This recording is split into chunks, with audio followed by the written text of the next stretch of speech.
Good evening, everyone. Thanks for joining us on this weekend. And we have Chinmayee from NCBS to talk to us about how insects smell to survive. I will just introduce Chinmayee to you all. Chinmayee is an engineer turned insect neuroscientist. She records electrical activity of sensory neurons to study how insects sense their surroundings with their antennae. She also loves talking about insects, animal behavior, octopi, and Indian classical music. And with that, I welcome Chinmayee.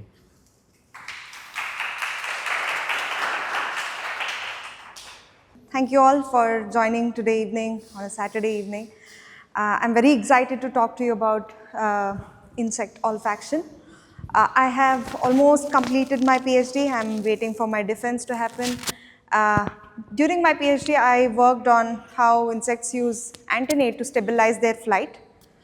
We already know they use their antennae to stabilize flight. What I did was to understand how they use the information that comes onto the antennae as they move to control their flight. But today I'm going to talk to you about insect olfaction. Being in insect lab, I have been interested in various things that insects do, and insect olfaction is a very interesting behavior. So we all know how important olfaction is. So we all know olfaction is important for us. As humans, we are very much dependent on visual feedback from our surroundings. We use vision to choose what we eat sometimes, and also choose what we like to wear, things like that. We use vision in most cases, and we tend to forget how important olfaction is unless when we have cold, we really don't like the things that we used to like. We just miss the feeling of eating good food. And you might have realized during COVID, some of you lost the sense of smell, and that was not nice. And we avoid unsanitary places, which using our olfaction, we decide if food is edible or not using olfaction. And also we learn to avoid bad food. Sometimes I don't know how people get over blue cheese, but I can't. We also find where is the foul smell coming from, and if cake is baked. And some people even think you can attract people with this. At least that's what Axe says. Insects also use olfaction for diversity of behaviors that they perform. For example, they use olfaction to find food, find the flowers that give them nectar. Mosquitoes popularly find you. Insects also use olfaction to find fruit in which they have to lay eggs, so that their larvae feed on the fruits or flesh and thrive there. It's also used in beehives, wasp colonies, to control other insects. Queen can release some odors that will stop other wasps from reproducing. Although they are not allowed to by the queen, using some compounds that they use. And moths and various other insects also use olfaction to find mates. Odor is also a communication signal. Some of the insects can produce a very strong bad odor to tell the predators that I'm not edible, or just to avoid predators, just to deter them. This is a stink bug that releases a very bad odor if you agitate it. And flowers have co-evolved with insects to produce very good aromas. It doesn't really help other flowers to smell each other, right? It is for insects, so that they can be pollinated. They attract insects, they give them nectar, and they also get pollinated. And as I said, in colonies of bees, they can release odors to control other insects. In stingless bee colonies, they can release something called alarm pheromone. Pheromone is a mixture of many compounds that elicit certain behaviors. There is a different pheromone for recruiting other people for the job. There is a different pheromone to induce aggression in the colony. If there is an insect attacking a stingless bee colony, they produce something called alarm pheromone, which makes other insects aggressive. In some species, they start attacking the insect that is invading the colony. In some other species, they tend to retreat inside the colony and block off, seal the nest so that insect cannot enter the colony. And when these pheromones are released, if the same species uses it, it's called it's between species communication, but sometimes other insects which can also sense these smells can use it to their advantage. If there is another insect colony in the vicinity and that smells alarm pheromone of a different colony, it can already raise its guard and raise its defenses against an invader which might invade that colony also. These are called chiromones. When there is a reward, there are freeloaders and cheaters. Well, odor is a signal, so there will be other species or other animals which will misuse it. The best example is Rafflesia. You guys know of Rafflesia? It's a big flower, it's 1 meter big, and it smells of rotting flesh. And this flower has evolved to produce this smell so that carrion flies, which actually lay their eggs on rotting flesh or dead bodies, they actually try to lay eggs on these. What's the advantage to the flower? They get pollinated. They don't give anything to the fly larvae all die, eggs are wasted, but this gets pollinated. And there are these bola spiders. These spiders throw the silk and make it a sticky silk and also produce a pheromone which smells like the female of that moth species. So the poor male thinks that it's a female, comes flying to it, and if it gets stuck in this web, that's it, that's the meal for the spider. So this communication signal that is used between insects can also be used by other animals for their advantage. So whether we smell it or taste it, it's all part of chemical communication, that's chemosensation. In olfaction, we smell and it's a long distance cue, long range cue. That's how a moth can find a flower from far away.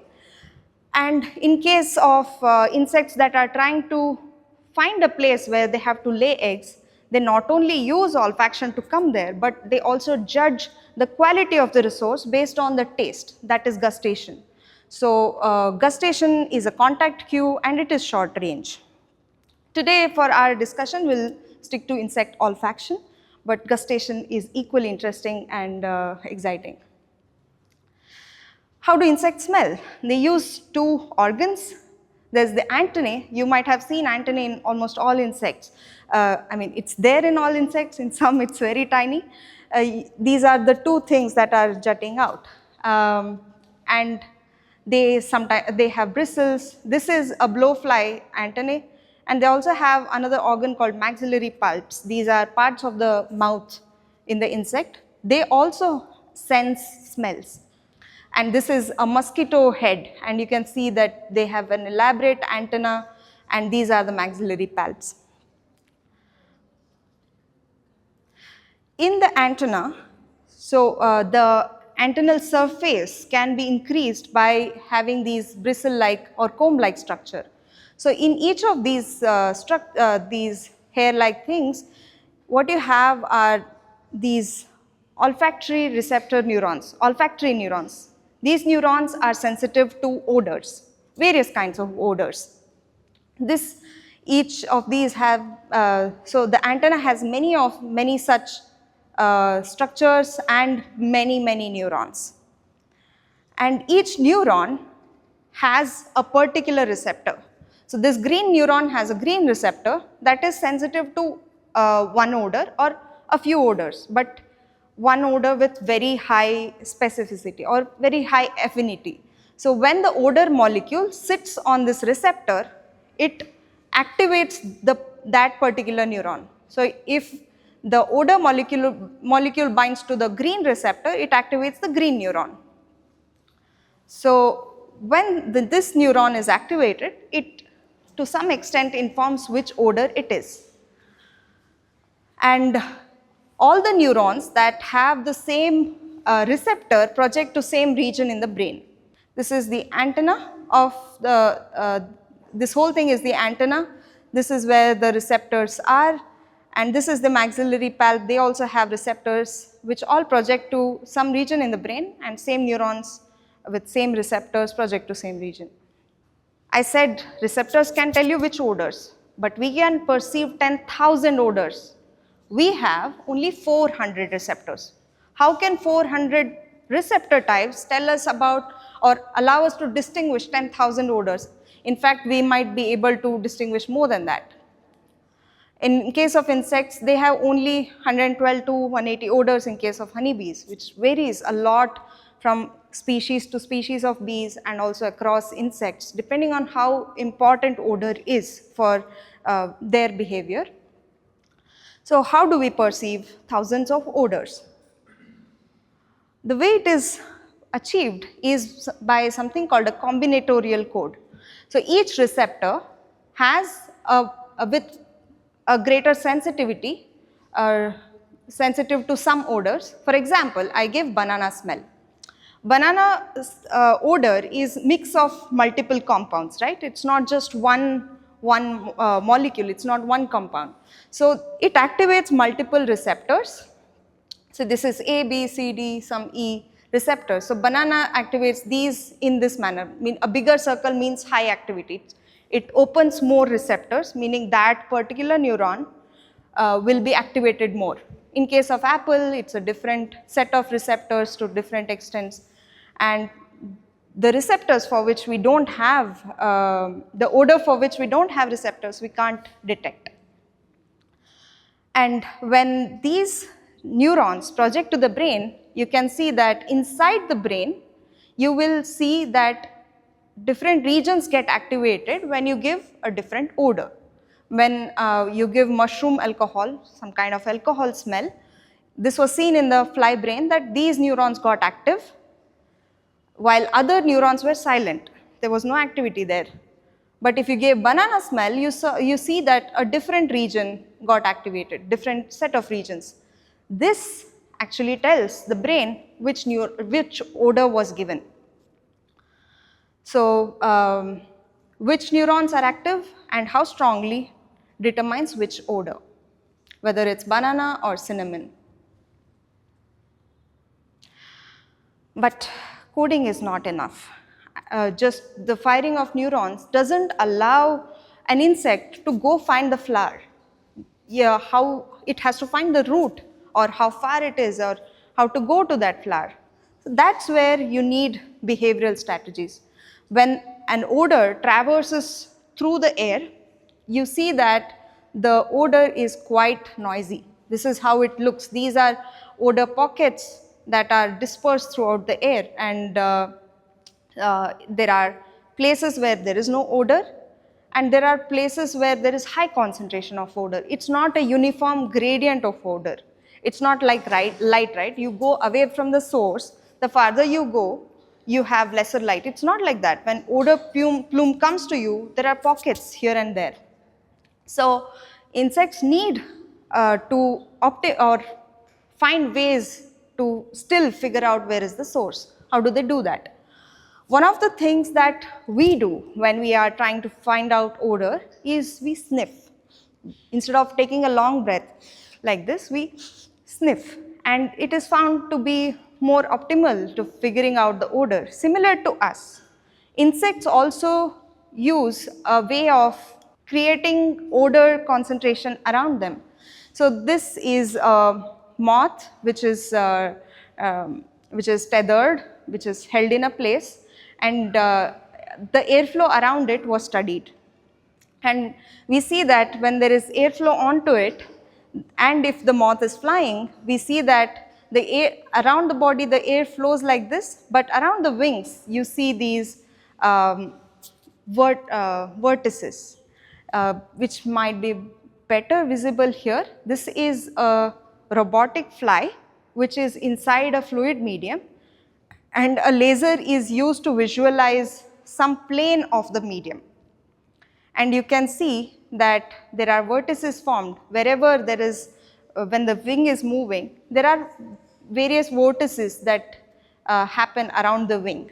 This allows them to sample the odor that is coming onto them. It's like circulating it around them. It makes them come onto the antenna so that the antenna can gather the odor or perceive the odor.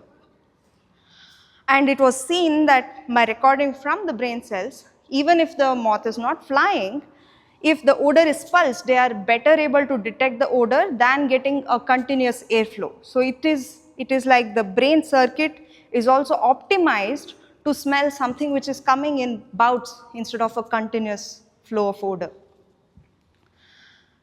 Then here's a male moth that will try to find the female. The female is producing a pheromone, and this is actually an experiment done in our lab. The female is kept in a wind tunnel. Wind tunnel can give a laminar airflow, which is a very uniform airflow without any disturbance in its flow. So it flows very smoothly, and it carries the pheromone that the female is releasing towards this side, and the moth tries to come and track the moth. You see how the male moth is going in a zigzag manner. It doesn't directly go to the female. Yeah, it finally finds the female, and how does it do it?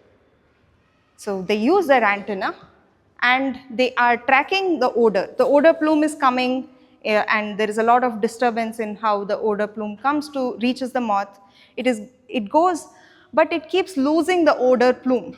So it moves fast, loses it, tries to come back to last position or the direction where it had found the odor, and moves again, loses it, comes back. That's how it keeps coming back to the odor plume and finally reaches the source.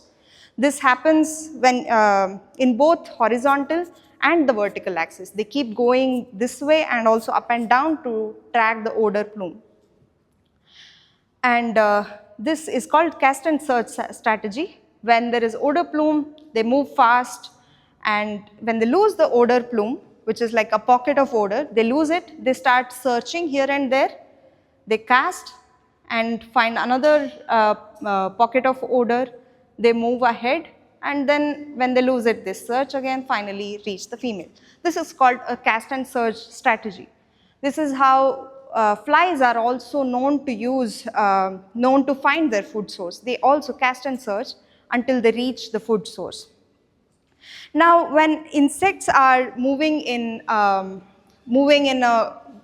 natural environment, there are various sources or various potential sources that could be releasing the odor, right? I don't know if it is this or something else, because I'm tracking a very noisy odor plume. How do insects figure out where to land? To understand that, so in our lab, Nitesh and Dinesh conducted these experiments to know how visual cues help them figure out where to land. To do this, what they again used a wind tunnel. So the air flows from this side. Air flows from this side. This is an exhaust fan, so it is actually sucking out air. And visual landmark is kept inside the wind tunnel. It is also loaded with odor. We give vinegar on top of it. They are sensitive to vinegar, and a fly is let inside this wind tunnel through this window. And the whole behavior is captured with 2 cameras. And when we reconstruct, we can see how the fly moved in 3D. So the fly came from somewhere, it went down, it went a little that way, it circled a bit. This is called hovering. It just waits around, stays around the point where it wants to land, finally lands on it. When there was no odor, but this was a very clearly visible landmark, which is a black dot on a white stick and nothing else around. So this is the only conspicuous thing in its visual field.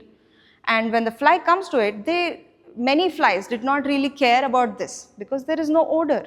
There could be random things around. You can't just go and land anywhere, right? You have to be specific to the odor or something that will give you food or a reward. So it was seen that when there is a high contrast, non-odorous cue, they just go anywhere. They don't really land on it. But the moment you give odor onto it, they all land. This is more than 25 flies or more. They all initially struggle to find the odor plume, but they all land at the landmark. And this happens even if the visual cue is very low contrast. It still finds where the odor plume is, goes towards it, hovers, and finally lands on it. So what we see here is that a visual feature that was not really interesting is made interesting by giving odor, an interesting odor, the odor that matters for the insect. And we see that their flight speed also changes based on these cues. If it's a high contrast, non-odorous, they fly really fast because they are just looking for things to land on. They don't care about this particular visual landmark. But when there is odor, they fly slightly slowly. So this is the distribution of speeds. You see that it is flying slower than this particular case. If there is low contrast odorous, they fly even slower because they don't want to miss the landmark. So they are even slowly finding the odor and trying to land on that particular object. Now, when an interesting thing was observed in all these flights, which is if there are multiple visual cues and there is odor on only one visual cue, a fly came and when it came at a particular speed, but when it intercepted the odor, it slowed down. So this is the color which shows the speed. This is high speed, this is around 25, 35 centimeters per second, but after the odor plume was detected, it slowed down. It's flying really slowly because now it's looking for a visual landmark. And then it is still flying slowly and looking for a landmark and lands here. Yes, it made a mistake, it did not land on the exact object which had the odor, but what this shows is that it had the memory that it had encountered an odor, right? Somewhere it is remembering, okay, there is odor, meaning there is food somewhere, now I have to land on the food. So where is this memory? And like us, they also learn to memorize and learn to avoid some odors and all that. I'll come to that.